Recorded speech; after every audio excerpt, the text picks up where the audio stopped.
Como é que pode, né? R$ 1.000, o mesmo valor, render de formas tão diferentes?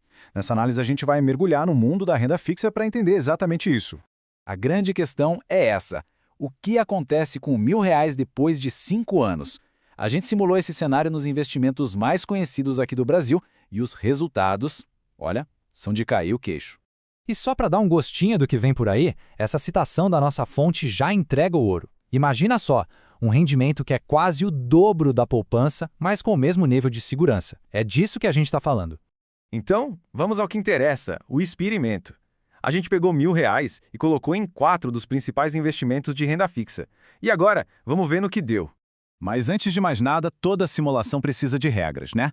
Aqui estão os parâmetros econômicos que a gente usou com base nos dados da fonte. A Selic lá em cima em 14,75%, o CDI coladinho nela e o rendimento da poupança bem mais baixo. São esses números que vão ditar o jogo. Para que os resultados façam sentido, primeiro a gente precisa entender o básico. Por que, afinal, os rendimentos variam tanto? A resposta está nas regras do jogo da renda fixa.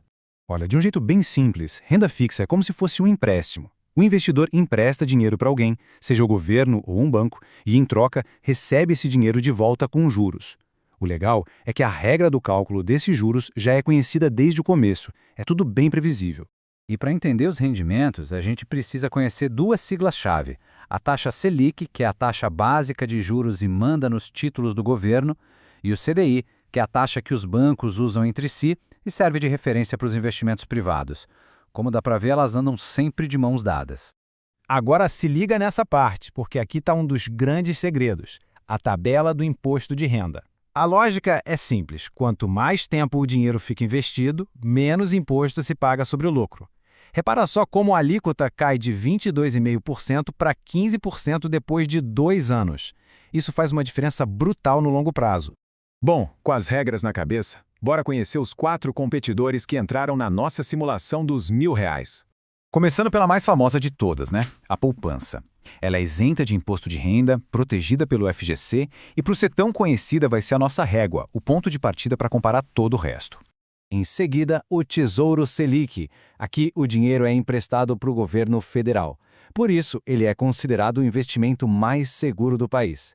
O rendimento segue a Selic e, diferente da poupança, tem cobrança de imposto de renda. O terceiro competidor é o CDB. Nele, o dinheiro é emprestado para um banco. A rentabilidade costuma ser uma porcentagem do CDI, e ele também tem a proteção do FGC, o que o deixa tão seguro quanto a poupança, até aquele limite de R$ 250 mil. E por último, a LCI. É bem parecida com o CDB, só que o dinheiro vai para financiar o setor imobiliário. A grande carta na manga dela, o pulo do gato, é a isenção de imposto de renda. E isso, meu amigo, muda totalmente o jogo. Muito bem, tudo explicado, chegamos ao momento mais esperado, a hora da verdade. Vamos ver o que aconteceu com aqueles R$ 1.000 em cada um desses investimentos. A simulação olhou o desempenho em vários prazos, 6 meses, 1 ano, 2 anos e o mais importante, o resultado final depois de 5 longos anos. É aqui que a mágica dos juros compostos realmente dá as caras. E aqui estão os números preto no branco. Depois de 5 anos, os R$ 1.000 na poupança viraram 1.452. No Tesouro Selic, 1.829. Agora, o CDB e a LCI chegaram a 1.876 e R$ 1.870. A diferença para a poupança é absurda. Esse gráfico aqui deixa tudo ainda mais claro, né? O lucro líquido da poupança foi de R$ 452. O do CDB, que foi o campeão da nossa simulação, foi de R$ 876. É praticamente o dobro de lucro com o mesmo dinheiro e a mesma segurança. A palavra que a fonte original usou para descrever essa diferença foi absurda. E é mesmo. O CDB rendeu R$ 424 a mais que a poupança. Pensa agora nessa diferença com 10 mil, com 50 mil reais. O impacto é gigantesco. Os números falam por si, mas isso quer dizer que existe um único campeão? Não é bem por aí. Agora a gente entra na parte prática. Como escolher a melhor opção para cada objetivo de vida. E aqui está o ponto-chave de tudo. Não existe o melhor investimento de forma isolada. A escolha certa depende 100% do objetivo financeiro de cada um. Então, como decidir? Esse guia prático ajuda bastante. Se o objetivo é uma reserva de emergência, o foco tem que ser em liquidez, ou seja, poder resgatar o dinheiro rápido. Aí, Tesouro Selic ou um CDB de liquidez diária são ideais.